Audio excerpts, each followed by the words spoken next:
Sankaw olu fe yen nɔ banbagaci maa 50 ɲɔgɔnna bɔɲɔgɔnko dankarikɛla olu de la an ka finitigilakaw fɛ kuma minnu ni olu lasera état major général ye ale ka sɛbɛnfuraw la ni an ko o ma ko communiqué o bɛna walawalanin ka o da aw tulo kan. Maa 1617 sɔrɔsiya kalan o tara ka kɛ olu de kunna kalo 6 o kɔnɔna na ni ka olu ta ka u fara an ka finitigilakaw kan ka kɛ ni an ka baaratasira min bɛ nɔ ni an ko o ma ko DDRI 2025 an bɛna da dɔw la k'o walawala k'o da aw bɛɛ lajɛlen tulo kan. Ka bi kunnafoniyaw olu kuncɛ ka yira k'a fɔ k'u ka kɛ ni AES jamana sabaw ye ka fɛn min kɔni hadamadenya taabolo ɲuman fara ɲɔgɔn kali o tako filanan o bɛna ta ka o kɛ Wagadugu kɛrɛnkɛrɛnnenya la utukalo tile 9 ka taa bila tile 14 na o bɛna walawala k'o da aw tulo kan ninnu de bɛ an bolokɔrɔ bi ka kɛ ni bi tɛnɛ ni o bɛ utukalo tile 10 san 2026 aw ye aw dan kasi.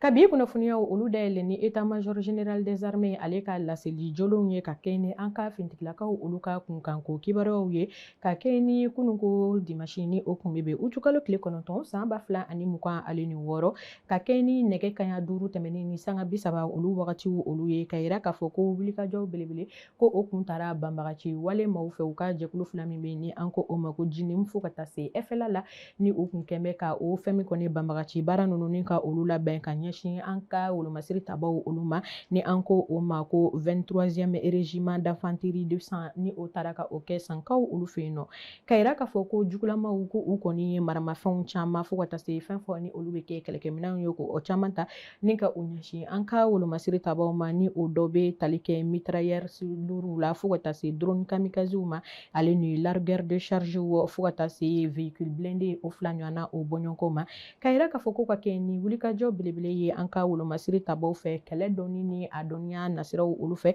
ko u jɛra ka fara ɲɔgɔn kan kɛ ka se ka dankarikɛ banbagaci wale ma kofɔlen ninnu na ka u to u ka nin baara ninnu kɔnɔna na ni o kɛra sababu ye ɲɛfɔliw ye a yira k'a fɔ ko banbagaci wale ma 50 ɲɔgɔnna bɔɲɔgɔnko ko olu de kɔni dankarikɛra u la u ni u bololaminɛw ale ni maa caman kɔni u ka fɛn fanfɛla fɛ ko olu kɔni banana o nasiraw olu fɛ état major général des armées ale kɔni foli kɛrɛnkɛrɛnnen ka o ta ka o di an ka cɛden minnu ni olu bɛ sankaw olu fɛ yen nɔ ka foli belebele ta ni ka kɛ u ye ka tila tuguni ka segin ka u ka kumakan ni ka o la kurakuraya min na ni u ye a yira k'a fɔ ko baaraw olu bɛ to sen na jamana lakana ni sabatili bunakun ka wa ko lafiya ko o tɛna kɛ jugu ye fo ka taa jamana ka lakana ni ka o segin a ma o sɔrɔla kunnafoniya na ko walawala k'o da aw bɛɛ lajɛlen tulo kan.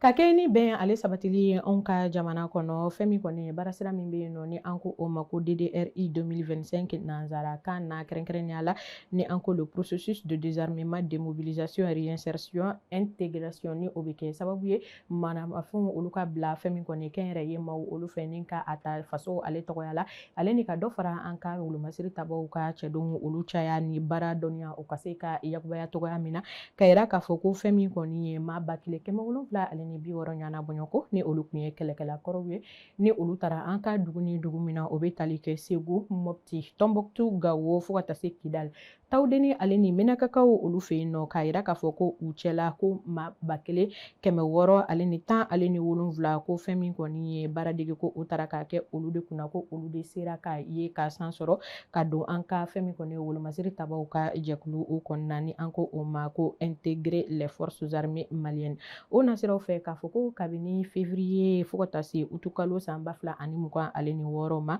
ka yira k'a fɔ ko fɛn min kɔni ye finitigilaka kura minnu ni olu sɔrɔla o bɛ taa i jɔ maa 1600 ani 10 ale ni 7 la kalo 6 sɔrɔsiya kalandege kɛli kɔ u kunna k'a fɔ ko olu de bɛna jamana kɔni ka lakana ni ka o ta k'a kɛ u kunna sumuni i n'a fɔ kɔrɔlen u kun bɛ a kɛla cogoya min na ka yira k'a fɔ ko u degera fɛn min kɔni ye u farisogow la fo ka taa se hakiliw ma baara ɲɛnamaw sɔrɔsiya kɔnɔna na o kɛcogo ɲumanw olu bunakun kan ka se ka fɛn min kɔni ye baara dɔnni ale ni a bonya ale ni fara ɲɔgɔn kan kɛrɛnkɛrɛnnenya la an ka jɛ ka ɲɛnamaya duman kɛ ɲɔgɔn fɛ ko o ye hukumu kɔnɔna na ni baara ɲɛnama in taara ka o kɛ walasa fɛn min kɔni jamana ale ka se ka lakanabaa ɲuman sɔrɔ a ka fasodenw olu cɛla o sɔrɔla kunnafoniya na ko walawala k'o da aw bɛɛ lajɛlen tulo kan.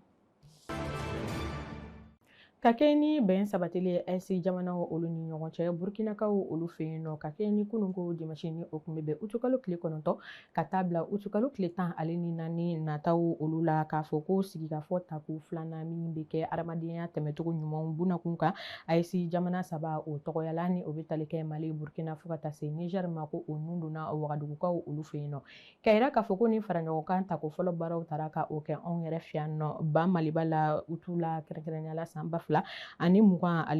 la mun baaraw taara ka o kɛ an ka furancɛla fanga ɲɛma General Asimi Goita ale ka yamaruya jolenw olu kɔnɔna na ka yira k'a fɔ ko ni faraɲɔgɔnkan min filɛ nin a bɛ kɛ sababu ye ka fɛɛrɛ sira kuntagalajanw ni ka olu de ɲini kɛrɛnkɛrɛnnenya la min bɛ kɛ jamana kɔnɔdenw ma lawasa belebele ye ka kɛ ni maa minnu ni olu bɔra u sigiyɔrɔw la kɛlɛdaga ko bunakun kan ale ni fɛn min kɔni kɛlɛ kɛra sababu ye ka tiɲɛni don maa minnu kunna ka yira k'a fɔ ko fɛn min kɔni jɛkulu min bɔra Mali tɔgɔya la ka se Wagadugukaw olu fɛ yen nɔ o jɛkulu kɔnɔna na an ka minisiri min ka baara bɛnnen don kɛnɛyako sabatili bunakun ma ni o ye colonel major Asa Bajalo Ture ye fo ka taa se an ka minisiri min ka baara bɛnnen don musow ni denmisɛnninw ni du kunkanko ɲɛnabɔli bunakun ma ale yɛrɛ fɛnɛ bɛ jɛkulu in o cɛla k'a fɔ ko u bɔra yan nɔ juma ni o kun bɛ utukalo tile 7 san 2026 ka u kun na yen ka se ka taa fɛn min kɔni ye Mali jamana kɔnɔdenw ka kunkanko kumaw ka taa olu ta ni ka o fɔ o kɛnɛ kɔnɔna na AES tɔgɔya la o sɔrɔla kunnafoniya na ko walawala ko da aw bɛɛ lajɛlen tulo kan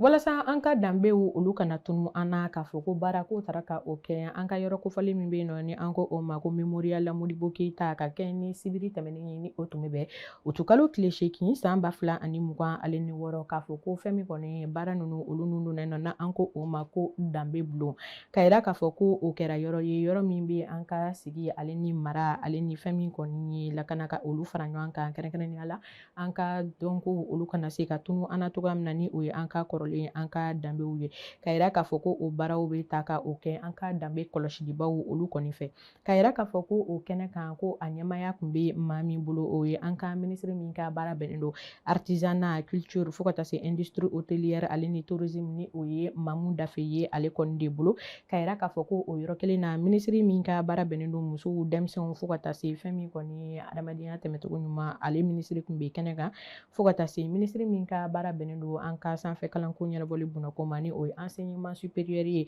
monsieur Burama Kansa ye ale kun bɛ yen nɔ fo ka taa se an ka minisiri kɔrɔ ale ni an ka wasabulon nɔ labila min bɛ furancɛla fanga kɔnɔna na ni an ko o ma ko CNT olu maa caman olu de kun bɛ kɛnɛ in kan walasa ka se ka fɛn min kɔni ye kalan ale ni mara ka o ta ka o kɛ ka ɲɛfɔli kɛ mɔgɔw ye sifinnakaw ye kɛrɛnkɛrɛnnenya la jamana ka danbew olu ko bunakun kan o sɔrɔla kunnafoniya na ko walawala ko da aw bɛɛ lajɛlen tulo kan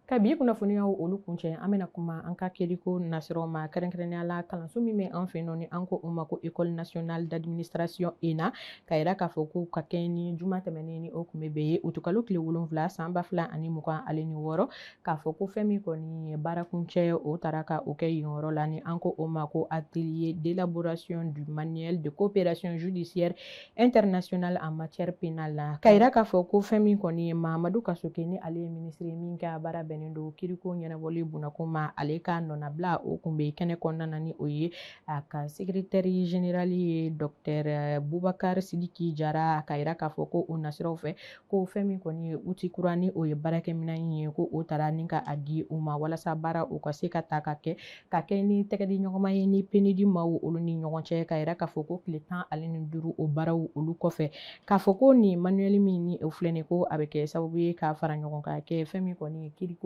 baaraw olu nasiraw olu fɛ an ka fɛn min kɔni ye jamana kɔnɔna na fo ka taa se diɲɛ seleke naani bunakun kan walasa ka se ka baarako ni ka olu ta ka o nɔgɔya kiri nasiraw olu fɛ min dɔw bɛ tali kɛ fɛn min kɔni ye extradition ale ni transfèrement des condamnés face au défi terrorisme ka kɛ ni banbagaci kɛlɛ min ni o bɛ anw fɛ yan nɔ ko a fɔra k'a fɔ ko o sɔrɔla kunnafoniya na ko walawala k'o da aw tulo kan nin bɛ danse kɛ aw ka kunnafoniyaw la bi Tamtam TV jabaranin sanfɛ aw ye aw sɔgɔlen to an na aw tɛ fɔ aw jigi kɔ kunnafoniya ko nasiraw olu fɛ an bɛ o di aw ma sanga ale ni wagatiw la tudunkan o jɛlen na an b'a fɔ ko aw k'an bɛn wagati wɛrɛ wasalamu